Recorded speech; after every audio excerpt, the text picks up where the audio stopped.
ओम शांति। ओम शांति।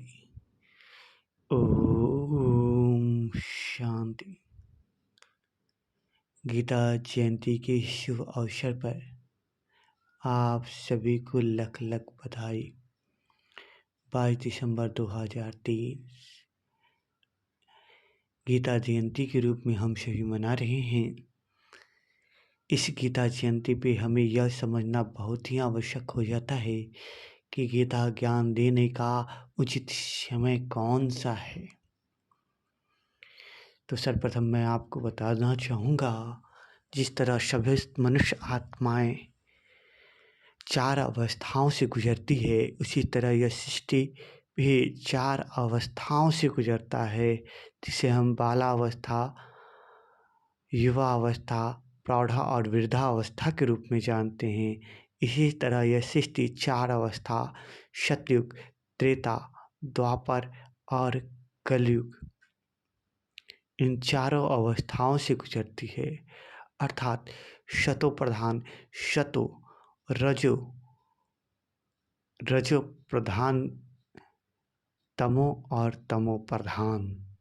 अर्थात जब सृष्टि संपूर्ण तमो प्रधान होती है तो ही इस तमो प्रधानता को पुनः शतो प्रधानता में परिवर्तन करने हेतु स्वयं परमात्मा पिता का इस धराधाम पर आना नितांत आवश्यक होता है। यही वो समय होता है जिस समय के लिए गायन है पतित पावन।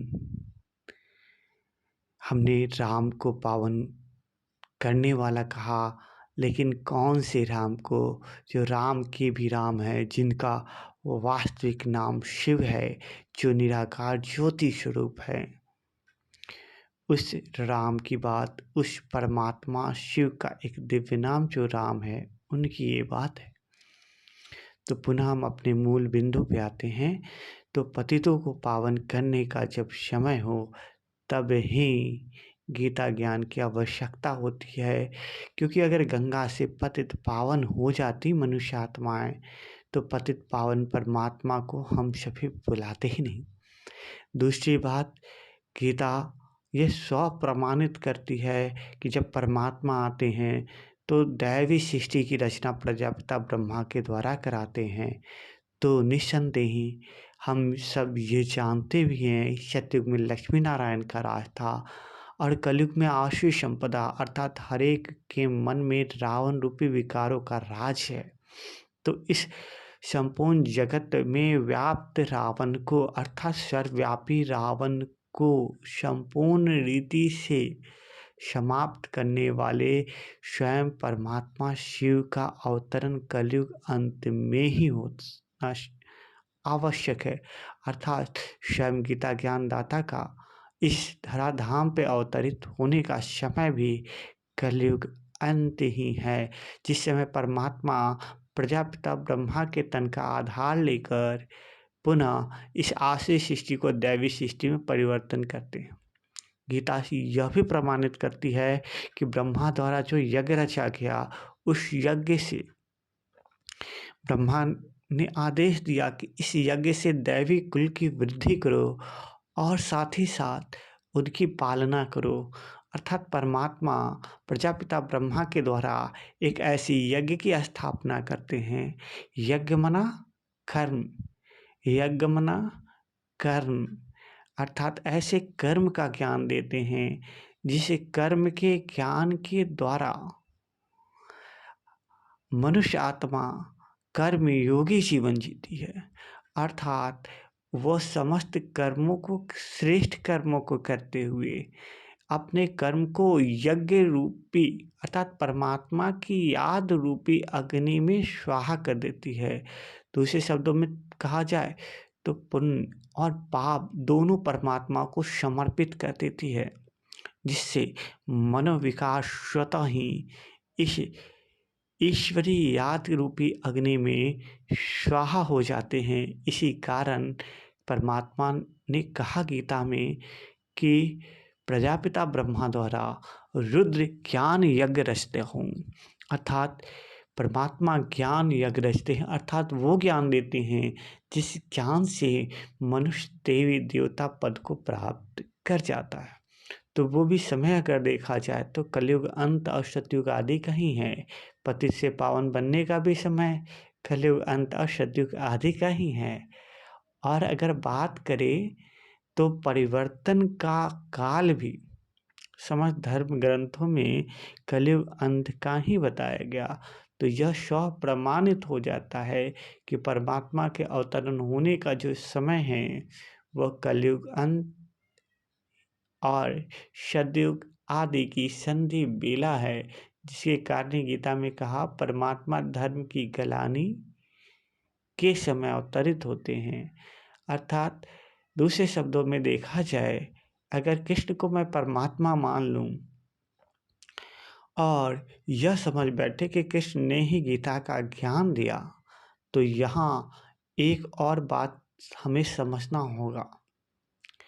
वो मूल बिंदु ये हमें समझना होगा कि अगर कृष्ण ने अगर ये आदेश दिया देह सहित देह के सर्व संबंधों को भूल मामेकम याद करो, तो यह संभव ही नहीं, क्योंकि कृष्ण तो उस देह का नाम है जिस देह के नाम के आधार पर उनका नाम कृष्ण है। तो अगर देह की दुनिया भूल ही जाए तो कृष्ण भी याद नहीं होंगे। अर्थात यह किसी देहधारी का ज्ञान नहीं है, स्वयं निराकार परमपिता परमात्मा का ज्ञान है, जो वास्तव में कृष्ण के 84वें तन के माध्यम से, अर्थात प्रजापिता ब्रह्मा के तन के माध्यम से, अर्थात कृष्ण के 84वें जन्म के माध्यम रूपी तन का आधार लेकर परमात्मा पिता ने यह दिव्य और अलौकिक ज्ञान दिया, जिसे ही गीता ज्ञान कहा गया। साथ ही साथ मैं आपको एक और चीज़ क्लियर कर दूं कि कहा गया है देवी देवता जो हैं वो संपूर्ण अहिंसक हैं, अहिंसा परमो देवी देवता धर्म। तो जब देवताओं के लिए कहा कि अहिंसा ही उनका परम धर्म है, तो निसंदेह ही वो दैवी संप्रदाय वाली मनुष्य भी हिंसागत आचरण नहीं कर सकती, अर्थात पांडव प्रवृत्ति वाली आत्माएं भी हिंसा नहीं कर सकती। ये अंतर मन का युद्ध है, जिस युद्ध में जीतने का आदेश स्वयं परमपिता परमात्मा ने दिया है। और क्या कहा, देह सहित देह के सर्व धर्मों को बोल। अर्थात एक ऐसा समय भी होगा जब विभिन्न धर्म होंगे और स्वयं परमपिता परमात्मा सदाशिव प्रजापिता ब्रह्मा के तन के माध्यम से यह आदेश करते हैं कि देह सहित दर के सर्व संबंधों को बोल। मामेकम अर्थात निराकार परमपिता परमात्मा जो ज्योति स्वरूप है, निराकार होते हुए भी ज्योति स्वरूप, अर्थात जिसका साकार शरीर नहीं, जिसका सूक्ष्म शरीर नहीं, जिसका मनुष्य रूपी आकार नहीं, दूसरे शब्दों में जो सर्वश्रेष्ठ रखता उस जैसा देवताओं जैसा जिसका भी आकार नहीं, वो निराकार है। परमपिता परमात्मा जिसको हमने प्रायः ज्योतिर्लिंगम कहा है, ज्योति स्वरूप कहा है, उस परमात्मा का प्रजापिता ब्रह्मा के तन में आकर दिया गया ज्ञान ही वास्तव में गीता ज्ञान कहा गया। और वह गीता ज्ञान पुनः इस कल्प में भी परमात्मा हम सभी को देकर हम सभी आत्माओं का कल्याण कर रहे हैं। तो यही वो समय है जब महापरिवर्तन की बेला अब नज़दीक है, नज़दीक है, नज़दीक है। ओम शांति, ओम शांति, ओम शांति।